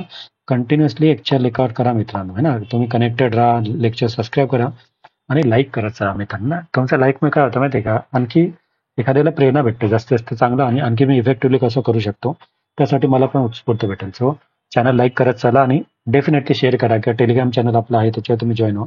सो आपलं कम्युनिकेशन बनत राहील. आणि तुम्हाला वाटत असेल ना तर आपण काय करू, मध्ये मध्ये ना एक झूम मीटिंग पण घेऊ. आपले जे पण सबस्क्रायबर असतील सगळे काही, त्यांच्यासोबत आपण एखादी झूम मीटिंग अरेंज करू आणि आपण लाईव्ह मध्ये सगळेजण भेटू ते झूम मीटिंग मध्ये. आणि तुमचे काही डाऊट असेल तर आपण ते चर्चा करू की आणखी तुम्हाला काय अपेक्षा आहे या कायद्यासंबंधी. तर तशी पण काय अपेक्षा असेल झूम मीटिंग संबंधी, तर ते पण मला कमेंट बॉक्समध्ये सांगत झालं की ओके, मग आपण एखादा वार ठरवूयात विकेंडला, एखादा संध्याकाळचा अर्धा तास, त्यावेळेसला सगळे हजर राहूया. मी लिंक टाकेल ग्रुपवर आपल्या, आणि तिकडून आपण जॉईन होऊ शकतो आणि आपण या कायद्यासंबंधी आणखी काय इनोव्हेटिव्ह आपण करू शकतो, जेणेकरून तुम्हाला तो कायदा पाठ होईल एवढा संबंधी करू शकतो. टार्गेट 100 out of 100 ठेवा मित्रांनो. टार्गेट इंग्रजी, मराठी आणि बाकी सामान्य ज्ञान याच्यामध्ये कॉमन आहे गोष्टी जे बऱ्यापैकी सगळ्याला फॅमिलियर असतात. कायदा सगळ्यांसाठी नवीन आहे. ज्यांनी कायद्यामध्ये मेहनत केली त्यांनी पोस्ट काढली, एवढं लक्षात ठेवा. ओके, मेहनत करत चला, मेहनतीला पर्याय नसतो. परिस्थिती बदलण्यासाठी मेहनतच करावी लागते, सो मेहनत करा. ओके, तो जाऊया आपण परत. आपलं डब्ल्यू म्हणजे काय बघितलं आपण. डब्ल्यू म्हणजे आपण बघितलं की सडक होता. यू मध्ये आपण बघितलं यू काय होता, तर यू आकाराची नाली होती. व्ही म्हणजे बोळकांडी होती. तर नेमकं सडक का, बीएमसीच्या हिशोबाने सडक काय असते लक्षात घ्या. तर सडक या संज्ञेमध्ये कोणताही महामार्ग जो लोकांना जाण्यायोग्य हक्क असेल किंवा तिथे लोकांना जाता येईल असा, किंवा 20 वर्षाच्या काळात ज्यावरून लोकांनी निर्दयपणे ये जा करत आहे. तुम्हाला कन्फ्युज काय करतील, 20 वर्ष. रस्ता म्हणजे काय माहितीये का, हा असा रस्ता आहे. मग त्याला कसं डिफाईन करायचं ना सडक, की आपण 20 वर्ष मी इकडूनच जातोय, माझ्या स्कूलला इकडून जायचं, माझ्या जॉबला इकडून जातो, तर हा माझ्यासाठी झाला सडक. पण कन्फ्युज काय करतील, या 20 वर्षामध्ये इकडे तुम्हाला 10 वर्ष, 5 वर्ष, 1 वर्ष काही पण देतील. तर 20 वर्षापासून मी तिकडून जातोय, माझं वय 20 झालं, मी इकडूनच शाळेला जातो, इकडूनच कॉलेजला जातो, इकडूनच जॉबला जातो. तर 20 वर्षापासून त्या जागेवरून लोकांनी ये जा करताय. तिथे महामार्ग असेल, तो सेतू असेल, एखादा पूल असेल, पादमार्ग असेल, कमान असेल, रस्ता असेल, गल्ली असेल, पायवाट चौक असेल, एखादी बोळ असेल, एखादा मार्ग असेल, या सगळ्याला सडक मध्ये येतं डब्ल्यू अंतर्गत. असे रहदारी असोत किंवा नसो, म्हणजे ते रहदारीचे असो किंवा नसो, ते पायवाटा आणि वाहन मार्ग असेल तर त्या संज्ञा या दोघांमध्ये, म्हणजे एखादा पायवाटा असेल किंवा गाडी चालवण्यासाठीचा मार्ग असेल, त्या सगळ्याला डब्ल्यू अंतर्गत सडक म्हटलं जातं. मग तिकडे तुम्ही पायी जा, तिकडे तुम्ही गाडीने जा, तिकडे तुम्ही 20 वर्षापासून चालत आलात आहात, त्यासाठी तुम्ही स्कूलला जाता, सगळं करत आहात, तर 20 वर्ष तो पायवाटा असू द्या, तो वाहनाचा मार्ग असू द्या, तो गल्ली, कमान, रस्ता, चौक, पूल बिल काही असू द्या, त्याला तुम्ही डब्ल्यू अंतर्गत सडक म्हणतात. ओके, पाठ जाणं तुम्हाला लक्षात ठेवा. त्याच्यानंतर सार्वजनिक सडक. सार्वजनिक सडक एक्स मध्ये आणि प्रायव्हेट सडक वाय मध्ये. कळतंय का. मग सार्वजनिक सडक म्हणजे काय. सार्वजनिक सडक म्हणजे महानगरपालिकेने समतल केलेले. महत्वाचं काय की महानगरपालिकेने त्याला समतल केलेलं आहे, म्हणजे अशी उबड होती. महानगरपालिकेने काय केलं, सिमेंट बिमेंट टाकलं आणि त्याला समतल केलं, किंवा तिच्यावर फरसबंदी केलेली, खडी टाकली, कधी खडी वगैरे टाकली, कारण की अशी ओबड-धोबड होती. त्याला सडक नाही म्हणणार. त्यांनी काय केलं, मग महानगरपालिका आली. इकडं काय केलं त्यांनी, काहीतरी फरसबंदी केली, किंवा इकडं काय केलं त्यांनी, काहीतरी समतल केलं जमिनीला, आणि समतल करून एक स्टेट केलं. समतल केलं, फरसबंदी केली, खडी टाकली, आणि पाणी वाहून जाण्यासाठी पाट काढली. म्हणजे मग बाजूला काय केलं, एकदम सडक काढलं, मग इकडून त्यांनी काय केलं, बाजूने पाणी वाहून जाऊ शकतं याच्यासाठी एक वेगवेगळी सुविधा पण केली. गटारे केले, आजूबाजूला कोणतं तरी गटारं बांधलं, जिची दुरुस्ती केली आहेत. अशी कोणती सडक त्या अधिनियमानुसार सार्वजनिक सडक म्हटली जाईल, एवढं लक्षात ठेवा. कळतंय. कीवर्ड्स काय, त्याला समतल केलंय, फरसबंदी केली, खडी टाकली, प्लेन केलं, त्याच्यासाठी पाणी गटार केलं आजूबाजूला जाण्यासाठी. असं कशाला पण आपण एक्स अंतर्गत प्रायव्हेट सडक असं म्हणतो. तुम्हाला काय म्हणतील की पब्लिक सार्वजनिक सडक म्हणतो, तर एक्स मध्ये कशाची तरतूद आहे, सार्वजनिक सडकची, समतल केलेली सडक मनपाद्वारे, एवढं लक्षात ठेवा. मग खासगी सडक वाय मध्ये. वाय म्हणजे काय, सार्वजनिक सडक नाही असं, म्हणजे एक्स आणि वाय लक्षात ठेवा. एक्स म्हणजे पब्लिक, जी पब्लिक सडक आहे ती एक्स, आणि प्रायव्हेट सडक आहे ती वाय. मग जी पब्लिक सडक नाही ती प्रायव्हेट सडक झाली. आणि पब्लिक सडक आपण बघितली, ज्याला समतल केलं, ज्याच्यावर कॉन्क्रीट टाकलं काहीतरी, त्याच्यासाठी नालीची व्यवस्था केलेली आहे, पाणी जाण्याची व्यवस्था केलेली आहे, ती सडक म्हणजे एक्स अंतर्गत पब्लिक सडक. आणि प्रायव्हेट म्हणजे एक्स व्यतिरिक्त जे उरलं ते झालं वाय म्हणजे प्रायव्हेट. ओके. त्याच्यानंतर उद्यमाच्या जागेतील केरकचरा. आता या ठिकाणी आलं खासगी सडकानंतर, दॅट इज ट्रेड रेफ्यूज. म्हणजे काय, उद्यमाच्या जागेतील केरकचरा. आता हे काय काय डेफिनेशन खूप आहे, वाय वाय. याचा अर्थ काय, उद्यमाच्या जागेतील केरकचरा म्हणजे कोणताही व्यवसाय, कारखाना किंवा व्यवसाय यामुळे होणारा केरकचरा या संज्ञेमध्ये. म्हणजे य म्हणजे काय सांगता, समजा तुम्ही एखादा उद्योग टाकलाय, मग उद्योगाबद्दल तुम्ही काहीतरी घाण कचरा बाहेर टाकताय, काहीतरी प्रदूषित पदार्थ बाहेर टाकलाय, तर त्या उद्योगामुळे जो होणारा केर कसा आहे ना, त्याला म्हणतात उद्यमाच्या जागेतील केर कसा. कसं लक्षात ठेवा वाटलं तर उद्योग, य वरून लक्षात ठेवा, तुम्हाला लक्षात राहिलं तर. य म्हणजे काय, य उद्योग आहे, उद्योग मधून काहीतरी केर कचरा निर्माण होत आहे, तर य मध्ये उद्योगातून निर्माण होणारा केर कचरा असं काहीतरी आपण बघितलं होतं, असं लक्षात ठेवा. लक्षात राहिलं तर चांगली गोष्ट आहे, राहू शकते, एवढं काही अवघड नाही. उद्योग, उद्योग मध्ये य म्हणजे त्या केर कचरा. त्याच्यानंतर झेड, झेड म्हणजे काय तर उपद्रव. आता नेमकं उपद्रव म्हणजे काय, झेड म्हणजे उपद्रव. झेड म्हणजे उपद्रव म्हणजे काय, असे कोणतेही घटक ज्याच्यामध्ये तुमचे चक्षु इंद्रिय, घ्राण इंद्रिय, श्रवण इंद्रिय, म्हणजे तुम्ही एक माणूस आहात, राईट, तुम्हाला डोळे आहे, तुम्हाला श्रवण घेण्यासाठी, श्वास घेण्यासाठी तुम्हाला नाक आहे, किंवा चक्षु आहे, तुमचे डोळे आहे, तुमच्या डोळ्याला, तुमच्या श्वसन इंद्रियाला किंवा तुमच्या श्रवण कानाला इजा, धोका, त्रास किंवा पीडा होऊ शकतं, किंवा त्याची पॉसिबिलिटी, संभाव्यता आहे, किंवा तुमच्या जीविताला पण धोका होऊ शकतो, किंवा तुमच्या मालमत्तेला पण धोका होऊ शकतो. जर का तुमची एखादी गाडी असेल, बिल्डिंग असेल, एखादी मालमत्ता असेल, त्याला पण धोका पोहोचण्याची संभाव्यता आहे. अशी कोणतीही कृती, असे कोणतेही वर्तन, असा कोणत्याही जागेचा किंवा वस्तूचा समावेश या उपद्रवामध्ये होतं. म्हणजे का केलेला माहितीये का हे उपद्रव, कधी समजा आपण समजा काहीतरी इलिगल गोष्टी एखादी करते, एखादी बॉम्बची फॅक्टरी आपण टाकतोय, मग बीएमसी त्याच्यावर लक्ष ठेवते की ही उपद्रव फॅक्टरी, म्हणजे तुम्ही त्या ठिकाणी काहीतरी बॉम्ब वगैरे बनवता किंवा काहीतरी डेंजरस गोष्ट बनवताय, ज्यामुळे एखाद्याच्या चक्षुला, एखाद्याच्या श्वसन यंत्राला, श्रवण यंत्राला धोका होऊ शकते, किंवा त्या व्यक्तीची लाईफ पण जाऊ शकते, त्याच्या जीविताला धोका होऊ शकतो, किंवा त्याच्यामुळे त्याच्याकडे असणारी जी मालमत्ता, त्याच्याकडे घर असेल, गाडी असेल, त्याच्या मालमत्तेला धोका होऊ शकतं. असं जर कोणी कृत्य करत असेल, एखादं कोणती वर्तन करत असेल, एखादी जागा त्यासाठी वापरत असेल, किंवा त्याच्या वस्तूचा त्या वापर करत असेल, तर त्याला झेड अंतर्गत, झ अंतर्गत उपद्रव म्हणतात. एवढं लक्षात ठेवा. झ तुम्हाला माहिती आहे कसं लक्षात ठेवायचं, ते झ लक्षात ठेवा. ओके, सो त्यामुळे तुम्हाला नाही की अशी कामं करताय म्हणजे ते तसलं. सो झ लक्षात ठेवा की हे घाण इंद्रिय, चक्षेंद्रिय, श्रवण इंद्रियाला धोका पोहोचणारे कामं करणारे, त्यांच्यासाठी झ, आणि त्याच्या इंद्रियाला धोका, वर्तनाला धोका होऊ शकता, त्या संबंधी उपद्रव करणे म्हणजे झ. ओके. त्याच्यानंतर अ म्हणजे घातक रोग. म्हणजे मी सांगितलं होतं ना, अ कडून अ कडं व्यक्तीकडे काय एखाद्या घातक रोगाचा प्रसार होत आहे. तर घातक रोग म्हणजे एखादा पटकी, एखादा मानवी जीविताला धोका उत्पन्न होणारा देशज रोग, क्षय रोग किंवा संक्रामक रोग. म्हणजे अल झाला, त्याच्यावरून अल झाला, त्याच्यावरून अल झाला, त्याच्यावरून अल झाला, असा कोणताही संक्रमक रोग असेल तर त्याला च्या डेफिनेशन मध्ये डेंजरस डिसीज असं म्हणतात, च्या डेफिनेशन मध्ये. त्याच्यानंतर ब म्हणजे सरकारी वर्ष. याच्यावर क्वेश्चन येऊ शकतं. फायनान्शियल इयर काय, ब पासून ब पर्यंत. ब पासून ब पर्यंत, ब ला चालू होतं, ब ला संपतं, आणि तो कुठं होतं, 1 एप्रिल पासून. कसं लक्षात ठेवा, आपले बाबा लक्षात ठेवा. आपले बाबा जे असतात ते वर्षभर फायनान्शियल इयर मध्ये राबत असतात. 1 एप्रिल पासून ते चालू करतात, वर्षभर राबत असतात, जेणेकरून घरामध्ये काहीतरी येईल, है ना. तर ब म्हणजे बाबा फायनान्शियल इयर मध्ये राबत असतात. तर ब म्हणजे बाबावरून लक्षात ठेवा, फायनान्शियल इयर मध्ये राबणारे बाबा. सो ब फॉर बाबा, जे फायनान्शियल इयरवर लाभतात, जे 1 एप्रिल पासून चालू होतं, एवढं ब मध्ये दिलेलं आहे. त्याच्यानंतर क म्हणजे सार्वजनिक सुट्टी. क म्हणजे काका लक्षात ठेवा. काका म्हणजे काय, जेव्हा तुम्हाला सार्वजनिक सुट्टी लागते तर तुम्ही काकाच्या घराला मध्ये जाता. ओके. ब फॉर बाबा म्हणजे काय, तर फायनान्शियल इयर मध्ये बाबा राबत असतात 1 एप्रिल पासून. क म्हणजे काका लक्षात ठेवा. क म्हणजे शासकीय गॅझेटमध्ये जे पब्लिश केलेले, ज्या आदेशाद्वारे शहरातील कार्यालय ज्या दिवशी सुट्टी असेल किंवा बंद असतील, तो दिवस म्हणजे सार्वजनिक सुट्टी. तुम्हाला म्हणतील की कोणत्या कलमांतर्गत सार्वजनिक सुट्टीचा उल्लेख आहे, तर आपण क म्हणजे काकांच्या घरामध्ये जाणार आहे, तर 3च्या क मध्ये काकांच्या घरामध्ये जाणारा जो दिवस असेल तो म्हणजे सार्वजनिक सुट्टी असेल. ब म्हणजे बाबा जे फायनान्शियल इयर मध्ये राबताय ते ब असेल, ते लक्षात ठेवा. त्याच्यानंतर ड मध्ये पोट कलम आणि खंड दिलेले, ते ड लक्षात ठेवा. ठीक आहे.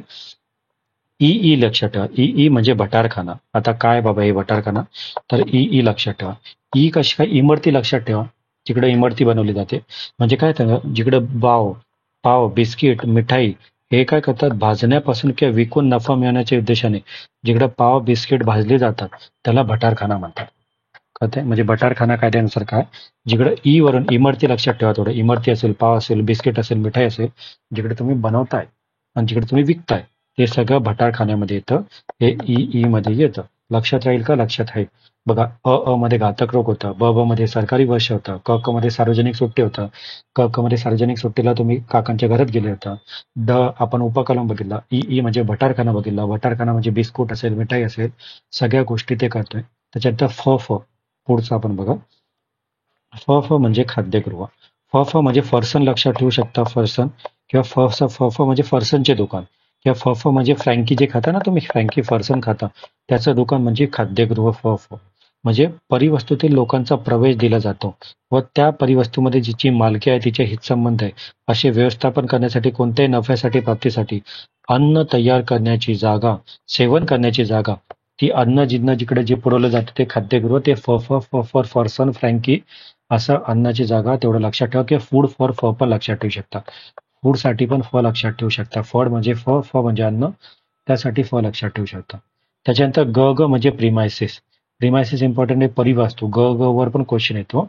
आपल्या घराचं जे प्रिमायसिस असतं ना, म्हणजे ग ग म्हणजे परिवास्तू म्हणजे काय, घर, वाड्या, इमारती व कोणत्याही धारण अधिकाराखालील जमिनी याचा समावेश होतो. मग ती ओपन जमीन असू द्या, परिवेष्टित जमीन असू द्या, बांधकाम करण्यात आलेली जमीन असू द्या किंवा बांधकाम करण्यात आली नसलेली जमीन असू द्या, ती सार्वजनिक असेल, ती प्रायव्हेट असेल, कोणती असेल.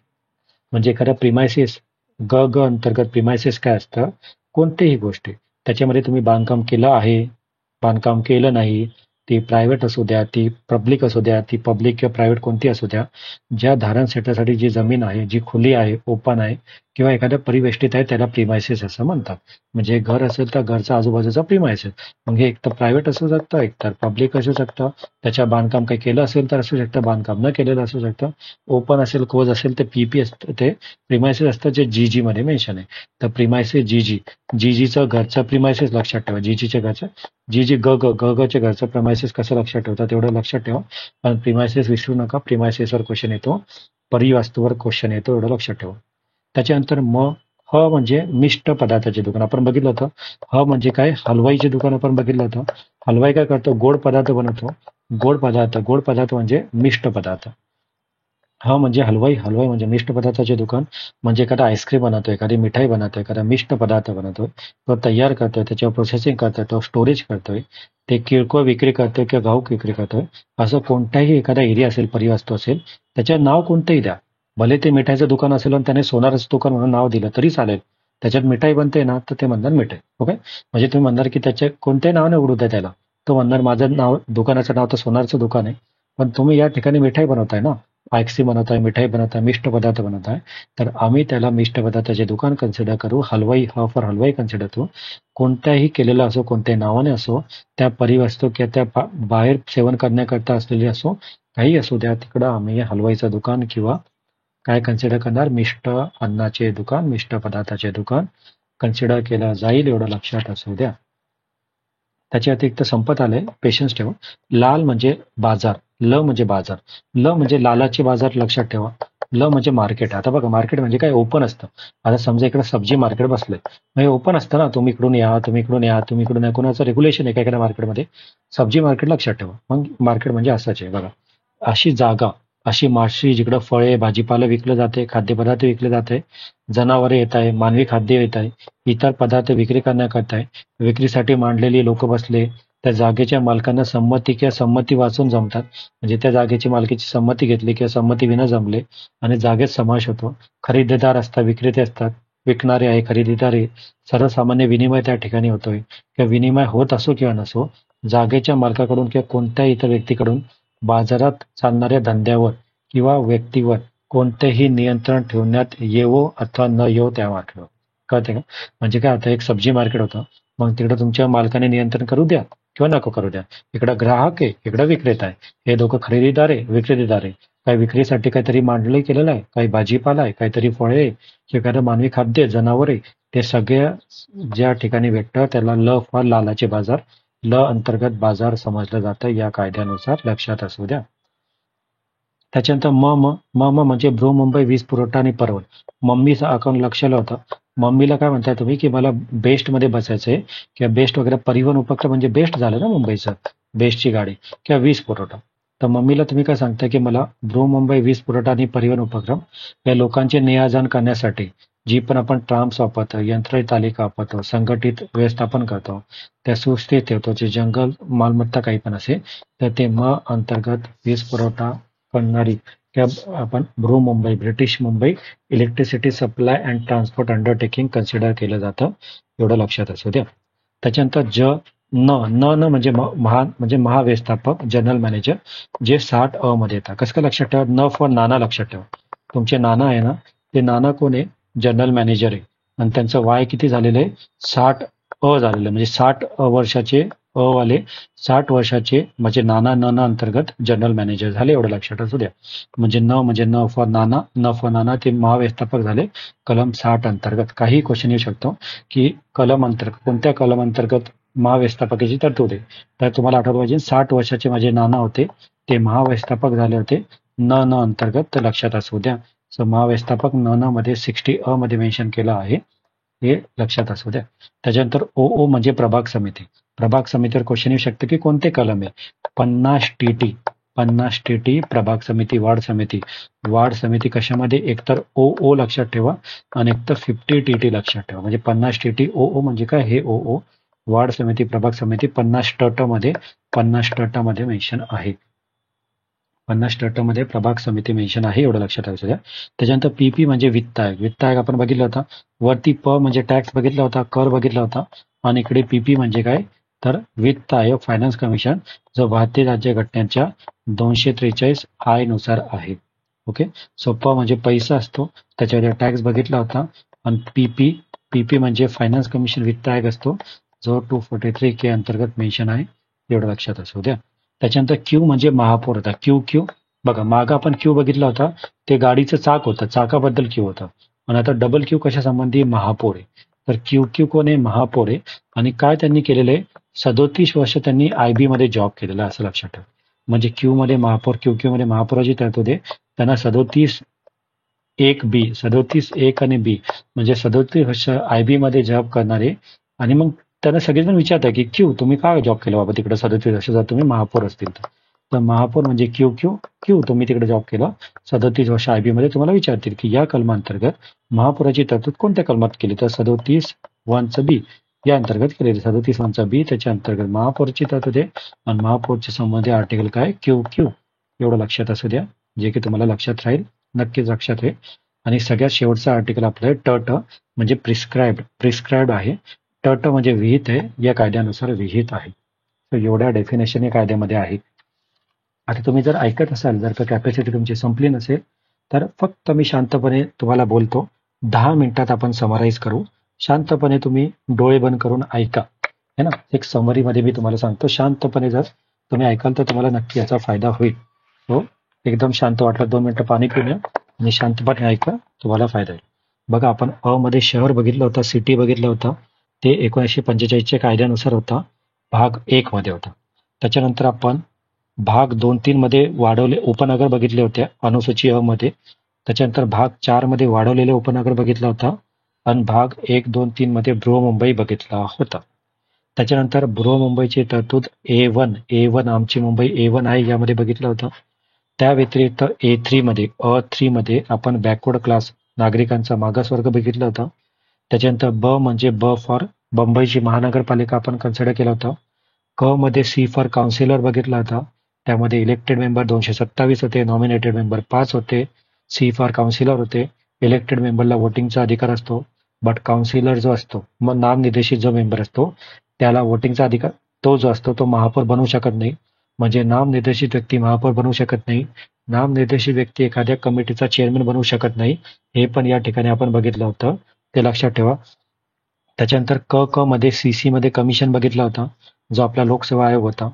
त्याच्यानंतर ड फॉर दीपक आयुक्त झाला होता 54व्या वर्षामध्ये. आणि ईशा उपायुक्त झाली होती 55व्या वर्षामध्ये बघितलं होतं.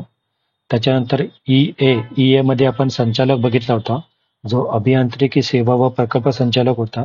आणि EB मध्ये आपण पथनिर्देशिक अधिकारी बघितला होता. त्यानंतर फॉर पोलीस आयुक्त, आपले फेमस पोलीस आयुक्त मध्ये बघितले होते. ग मध्ये गणिताचे शिक्षण अधिकारी, जे 76च्या कलमामध्ये आणि 85 मध्ये बघितलं होतं, ग फॉर गणिताचे शिक्षक. त्याच्यानंतर म्हणजे हरलेली निवडणूक बघितलं होतं. त्यानंतर आय म्हणजे माझे मतदारसंघ बघितला होता, त्यासंबंधी तरतूद बघितली होती. जे म्हणजे जुनी मतदार यादी बघितली होती, जे लोकप्रतिनिधी कायदा 1950 अंतर्गत होती. त्याच्यानंतर के म्हणजे लायसन्स, के मेननचं लायसन्स बघितलं होतं. लायसन्सचं कलम 355 बघितलं होतं. त्याच्यानंतर KA मध्ये अनुसूचित जाती बघितलं होतं, KA. आणि KB मध्ये अनुसूचित जनजाती. KA मध्ये आर्टिकल 341 होतं, KB मध्ये आर्टिकल 342 होतं. त्याच्यानंतर ल फॉर लघुवाद न्यायालय बघितलं होतं जे मुंबईमध्ये आहे. त्याच्यानंतर ल अ मध्ये राज्य निवडणूक आयोग बघितला होता 243 की अंतर्गत. म फॉर मालक बघितलं होतं, मालकाची डेफिनेशन म फॉर मालक डिटेलमध्ये बघितली होती. त्याच्यानंतर न म्हणजे वास्तव स्थानाबद्दल राहणे किंवा राहणे बंद असल्याची तरतूद. ओ मध्ये आपण सार्वजनिक कर्जरोखे, ओ माय गॉड कर्जरोखे. प मध्ये आपण पैसा म्हणजे टॅक्स बघितला होता. प अ मध्ये वस्तू बघितला होता. क्यू आठवतं, क्यू मध्ये आपण वाहन बघितलं होतं, त्या वाहनाला चाकं क्यूची होती. आर मध्ये रोहितची जमीन बघितली होती. स म्हणजे सचिनची इमारत बघितली होती. स अ मध्ये गाळा बघितला होता. स ब म्हणजे सब कुछ टेम्पररी आहे असं बघितलं होतं, टेम्पररी इमारत स ब. ट मध्ये जलदाय बघितलं होतं, जल म्हणजे टाकी जल ट मध्ये. यू म्हणजे यू आकाराची नाली बघितली होती. व्ही आकाराची बोळकांडी बघितली होती, व्ही शेपची. डब्ल्यू आकाराची सडक बघितली होती. एक्स म्हणजे पब्लिक स्ट्रीट होतं. वाय म्हणजे प्रायव्हेट स्ट्रीट होतं. झेड म्हणजे उपद्रव होता, म्हणजे तुम्ही जर का काही धोकादायक डेंजरस बनवताय तर तुम्ही म्हणजे उपद्रव बघितलं होतं. अ मध्ये डेंजरस डिसीज बघितला होता. बाबा आपले फायनान्शियल इयर ब 1 एप्रिल पासून सुरू होणारं बघितलं होतं. क म्हणजे सार्वजनिक सुट्टी आपण बघितलं होतं, काकांच्या घराला क मध्ये सार्वजनिक सुट्टीला जाऊ.